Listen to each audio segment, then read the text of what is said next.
Hey, what is up guys? It's your boy Speed here, and today we're going to be going over every single rank and talking about 2 heroes for each and every rank, all the way from Herald to Immortal, that you should be playing depending on your bracket. If you're excited for today's video, smash the like button and subscribe to GameLeap. You see what I did there? Not like the channel, the website, guys. You have to subscribe to the website.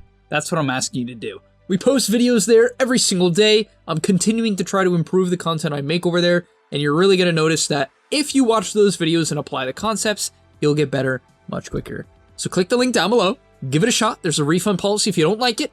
Check out some of Speed's content. I know you're going to enjoy it. All right, I'll see you guys there. All right, let's get into the video. So, starting it off with Herald, we got Meepo. Now, you might be saying, Speed, no pro picks this hero. It's definitely not in the meta. Why Meepo? All I'm going to say is that Meepo's win rate on Dota buff is extremely high. Now, this is primarily for the fact that no one plays Meepo right now, except for the dedicated Meepo spammers who know how to cheese wins on this hero when it's a free Meepo game and they last pick it, which also makes them the scum of the earth. And so, yes, Meepo's win rate is skewed because of that reason, so keep that in mind. However, all I'm trying to say is if you're playing strictly for MMR, okay, you're not trying to necessarily optimize how good you are at the game as a whole, you can cheese MMR with Meepo. Like, that's the reality. And so if you're looking for a hero to play 500 games of in a row and just learn how to flash farm with, Meepo's a really good option if you happen to be in the Herald bracket. Frankly, you have the entire side, like, there's just so much farm in the map. I've watched many Herald games at this point. There's always like an unbelievable amount of space on the map. If you take that space, then get an Aegis at minute like 18 or whatever, you're just gonna win. Like, just don't go high ground into 5 heroes and you'll even then you actually still might win. Next up on the list we have Bristleback for Herald. And yeah, I think like this is kind of in the similar vein of Meepo. Generally in solo queue, especially the lower you go, the more of a fan I am of having a hero that can carry the game alone. A hero that can 1v3. And the reason for this is you don't know what your teammates are going to do. They're extremely unreliable. And the reality is if you're in Herald, you're probably unreliable as well. Which is a good thing, because, you know, Bristleback, he's very, very easy to play. I mean, his ultimate's a passive. His third ability is a passive. His other ones, you just button mash on the person closest to you. Actually, that's not true. Quill Spray, you can't even click on someone. So, yeah. And if you buy an Ags, you literally don't have to ever target anyone. How great is that? Nah, but in all reality, the reason why I think this hero is good in Herald, besides the win rate that Dota buff shows, which is actually quite high, it's the fact that if you pick it mid, which is what I actually think is its best role in pubs, especially these low MMR pubs, if you pick it mid, just stack every minute once you get to 253. So once the clock hits 253, stack Ancients then, stack them at 353, 453, you should hopefully have your Vanguard around minute 5 to 530. Obviously, if you're not too good at last hitting, you should try to get it around minute 6 to minute 7. Then you take the Ancients around minute 6 to minute 7. You should have a 4 or a 5 stack at that point. With Vanguard and 3 points in Bristleback, you should be able to clear it no problem. And there, you just get a Hood. Then you buy an Axe with a 1. After that, you buy a Sanjin Kaya. After that, you buy Eternal Shroud, and you pop off. If I see another person buy Eternal Shroud before Axe or before Sanj, I am going to blow my brains out. It's not good. It's not. Go read the item description. How do you think it's good? Your hero's quills don't do that much damage when you only have an Eternal Shroud and a Vanguard. How much defensive capability does Eternal Shroud give you in comparison to Voodoo Mask? Really, this is what I don't understand, okay? So Voodoo Mask, for 700 gold, okay, 700 gold, pretty cheap, gives you 10% spell amp. Eternal Shroud doubles it. However, it sounds pretty good, right? Double. It costs you 1100 gold. 1100. Now, yes, you get this active, right? This wonderful active that gives you the mana, but you don't need it in the early game. You buy a Soul Ring and take the mana regen talent. You don't need the mana unless you're against like Lion. Even then, I still don't think you should buy it. You're buying 10% spell amp for 1100 gold. It sucks. It's so bad. I hope no pros ever do this. Because then I'll have to like rethink it, but at this point in time, trust me, it's bad. Okay, I'm spending a lot of time on Herald. Let's get into Guardian. Guardian, we're gonna keep it simple. We're gonna go for the Wraith King, guys. just buy a Radiance, and walk into the fights with the Sanj. Go Phase Boots Wand. You can start the lane with the Bracer as well if you want to do that, you know, if you're feeling a little sustained. And then, yeah, put 2 points into your skeleton at level 3, right? Go 1-2-1. You can just max out skeletons after that, or you can go what is probably the more standard build, which is 1-2-4 with a point in ulti. And then, yeah, just farm. And then show up to fights when you have Radiance. You can also show up to fights before that if people are diving your tower, or like if they're gonna siege your tower, just walk in. They'll overcommit on you when you have the, you know, free Aegis and kind of win the fight. So yeah, it's pretty good. In general, these tanky carries seem to be the best in low MR. Also, Wraith King has an innate way of farming, which is super good for this bracket. It just is, because let's be real, if you're in Guardian, you're gonna forget to farm a lot. You're not gonna be efficient. I've coached a ton of Guardians and a lot of Heralds. I hate to break it to you guys, but you're not efficient. And Wraith King fixed that. That's great. Don't take it as an insult. I'm just saying the facts. Okay, next up we have Darkseer. Love his axe. Love his axe. Love it, love it, love it. Especially for your lower brackets where waves aren't shoved a lot, right? People aren't too good at wave shoving yet. And a Darkseer axe is just like the end-all be-all solution to that. I mean, 2 charges of an Ion Shell that makes the creep have, what, 350 more HP, 400? It doesn't matter. It just makes the wave shove infinitely until someone kills it. And as I said, people aren't shoving waves yet. They're not. And so if you Ion Shell a creep, it literally will just clear 2 waves for you with an axe. 2 waves! Think about how insane that is. If you put it in a side lane and a team fight happens mid and you TP to that fight, you're going to be in the fight and you're going to shove 2 waves top. There's going to be no chance that enemy team responds to that fight. I mean, like gets a tower in that lane later on, and you're going to have an exorbitant amount of gold. Like, it's nutty. Also, this hero is great in early game team. I mean, in team fights when people don't like buy BKBs and 4-staffs and glimmers, they just get stuck in a vacuum wall, and it's a real mess. So buy the Ags. Yeah, just hit your timings, buy the Ags, and put it in side lane creeps. Like, put Ion Shells on side lane creeps and you're chilling. Then we have Crusader. Number 1, Spectre. I know it's basic. I know it's basic, but the thing is Spectre, okay? This hero, it's very, very tanky. It gives you the ability to show up to team fights without having to read when the team fight is going to happen. You guys know how I stress split pushing, right? You know what the best hero in pubs is to split push with? Spectre, because you don't have to have any map awareness. Yay! I don't have to have map awareness. This is great, because the reality is if a fight happens, okay, you have to have a little bit of map awareness to see if a fight happens, but if a fight happens, you never have to be at the fight. Juggernaut has to be at the fight. Wraith King has to be at the fight. Spectre, he just ignores his team the whole game, which is actually a huge advantage. It really, really is. And then, of course, you're kind of like Bristleback. People go on you. They don't really know how much damage they do to themselves with Dispersion, and they just feed. And supports also don't really buy as much stats and tanky items as they should, and therefore they just die to Haunt, and then the fight is won. If you can kill the supports really easily as Spectre, which is what Spectre does best, kill squishies, you're going to win the fight. Like, it's just devastating. Kill the supports. Okay, Archon. We got number 1. This one's a little bit weird, but I'm very confident in this hero for Archon, is Chaos Knight. So, as I said, people are still not the best at flash farming. If you don't believe me, you need to spend 3,000 hours studying the different farming patterns and efficiencies of players and brackets. Then we'll have a discussion. But, until then, Chaos Knight, right? It's a lane dominator. Boom, right? You're going to get off to a good start in your pubs. You're not going to have your team tilt out 2 minutes into the game. There you go. Very useful. After that, you're a great brawling hero. People like to brawl. It's the most fun thing to do in Dota. It is. That's why people do it the most. I really believe that. If farming was like 10 times more fun, I think more people would hit creeps and actually become better at the game. Even though fighting is very important. I know I stress like farming all the time. Of course, to be a good Dota player, you gotta know when to show up to fights, and you gotta show up to fights to help your team win the fights. And, you know, so obviously keep that in mind. CK is just a really good brawler. In the early game, you can one-shot people. Late game, you one-shot people. He's just really good at rotating side lanes and taking skirmishes. He's one of the best in the game at it. And yeah, he's also just really good at killing underfarmed heroes. I think sometimes a big problem with CK in the high OR games is because people are much more efficient. They get their like tanky and stat items much earlier, and it makes these like burst damage carries a little bit worse. For instance, Sven and CK, right? It makes them a little bit worse because people get to their items a bit earlier. But to be fair, you know, for a hero like Sven, he gets his items faster too, which matters.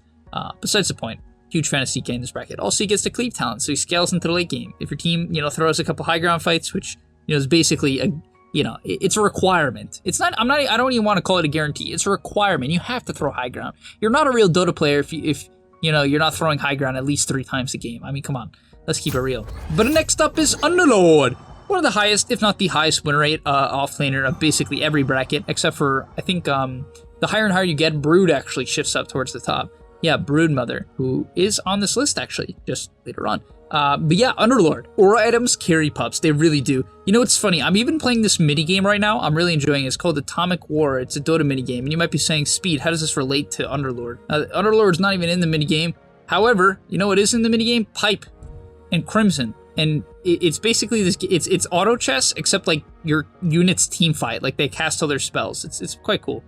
And the reason why this is important is I see myself, I'm like, why do I win all the early game fights? And the reason for it is I spend my gold on Crimson and Pipe because I understand the value of these items when people clump up, and other people are buying like Echo Saber, Crystallis, and like Blade Mail. You know, Blade Mail's okay, I guess, in terms of taking this, but you get the point, right? I get these like game-changing aura items, which are guaranteed to hit all 5 of my units, and they just have like a Crystallis. And that kind of happens in these Lomar pubs too. People just clump up in team fight, and you just pop your aura items, you pop your mech, you have Atrophy Aura, you just pop your Pipe, and then your boys are just mad tanky. Like, sustain is so key. That's why Spectre is also a high win rate hero, Wraith King.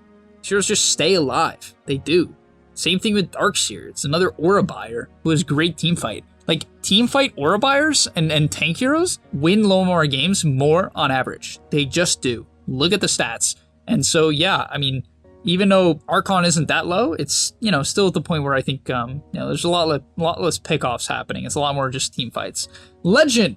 This is where things start to become a little bit more split pushy, a little bit. So, I'm going to recommend Arc Warden, #1, and Techies, #2. Okay, I know, I'm sorry, alright, I'm sorry, I just played against one myself. I was 6-0, all of a sudden I was 6-3, the bombs. I hate the hero too. All I'm saying is, I think if you become a specialist at these heroes, at this rank, they are really good at pushing in side lanes, and really good at picking people off. And frankly, the games still go really late, like on average.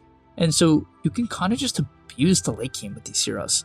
If you know how to have a good laning stage with Arc and Techies, and frankly, both of these heroes are pretty freaking good laners. Like, Blastoff is nuts. Arc is just like a high range hero with the range creep secure mid, then even safe lane. You can just scale into the late game. Like, these heroes are nutty late game. And that should be your game plan. I think if you're trying to get to like really high ranks, what you should learn how to do is become a really good laner. And this is going to sound funny. I'm basically just going to tell you to get good at the game.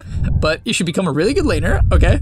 Like, you want to get to the point where, hey, you can get a solo kill here and there, or kill here and there, right? Arc Warden, hit level 6. I want you to get a kill, right? I want you to get that kill. You're a legend, get that kill. Techies, blast off on them a couple times. Blast on them at level 1 when you're full HP. Blast on them again when you're half HP. Boom.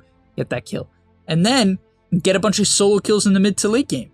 And you're just going to find yourself getting your team a bunch of solo kills that can hopefully transition into towers and Roshan without them having to innately do anything. And yeah, I just love that capability in Legend. I definitely think if I was in Legend and, you know, I had a coach who and I asked him like, hey, what's a hero I could spam? Like, if I'm really dedicated to just MMR, like I'm not, you know, because obviously I'm not a huge fan of spamming to become like an overall good player. I think spamming like 100, 1,000 to 4,000 games, which is what some people do, is dangerous, and I don't even recommend doing that in any bracket. It is good in the short term for MMR, so just keep that in mind. Then we have Ancient Bracket, BROODMOTHER. Yeah, so Brood's actually a really high win rate, higher win rate than Underlord in this bracket, and I think the reason for this is she's just really good at taking over the map. At Ancient, people get much better at map play, much better at just being able to like know their limits. Not completely, of course, and Immortals don't even know that completely. But they know how to push in lanes, they know how to solo kill people, they know how to take over the map and really like push their limits a lot more. And I think Brood is one of those heroes where if you don't know how to push your limits and hit your timings and flash farm, this hero falls off very easily because it has this like timing from minute, you know, 10 to basically minute 30, where it really just dominates and just takes over an entire portion of the map. And that's great. It's just so useful. If you can just win your safe lane and then make the enemy team safe laner, for instance, a Wraith King, go contest farm with his Storm Spirit, man, that game is going to be really freaking hard for them. It gets really hard. And on top of that, split pushing, even though Brood is a high winner hero in Divine and Immortal, and in general, split pushing, like effective split pushing that takes buildings. I'm not saying like just shoving waves. I'm saying split pushing where you like threaten racks. It's like the hardest thing in the game to deal with. People, because it requires often like knowing who's going to defend and often coordination. And, you know, like, the lower and lower you get, the worse it becomes. So to be fair, Brood and Herald is broken if you could learn how to play her. It's just, you know, it requires micro and flash farming and understanding, like, you know, your limits and stuff like that. And you know, not feeling the need to show up to every fight, which I think a lot of players struggle with. But yeah, I definitely think Brood is deadly. Also another aura buyer, which I'm a huge fan of, right? You can go the pipe build that people are going on Brood, and I think it's really good. And then we have Nyx Assassin, the highest win rate position for it of any hero. And by the way, I'm a huge fan of this new Axe Rush that pros are going. I actually tested it out myself. I'm like, instead of going Yules or Meteor Hammer, I just rush this Axe.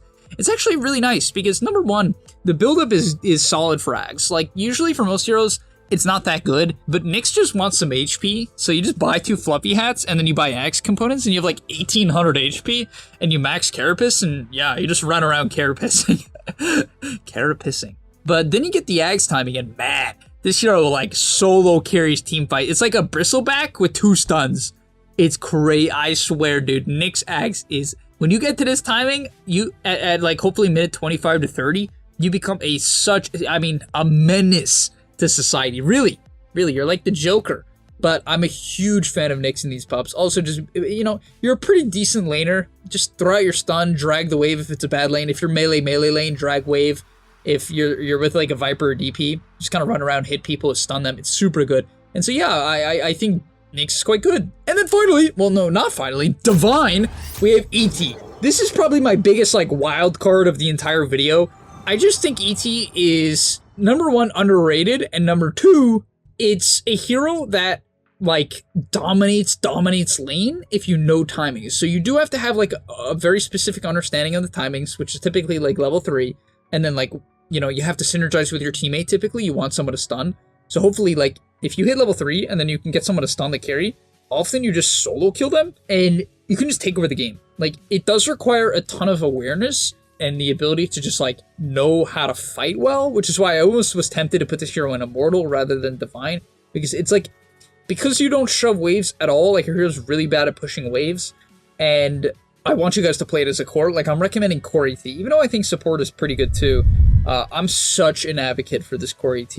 You rush an Ags, and if you can get a Spirit off onto like 4 or 5 heroes, man, the impact you have in team fights is ridiculous. If you get a 2-man stomp into a 5-man Astral Spear with the Ags into like a 2-man ulti, and then just club down like a support, whew, yeah, like you'll be surprised. It's like he has like the Wyvern effect where he can just solo carry fights based off a couple spells that are difficult to use like properly, which is kind of why I think this hero has a higher win rate in higher brackets, and I recommend it in Divine, but yeah, give it a shot. And then we have AA. So I actually realized I skipped AA when I was talking about Crusader. My bad. I like it in Crusader as well, just because it's a very, very good hero in the late game. AA is, in my opinion, one of the better late game supports just because of the anti-healing.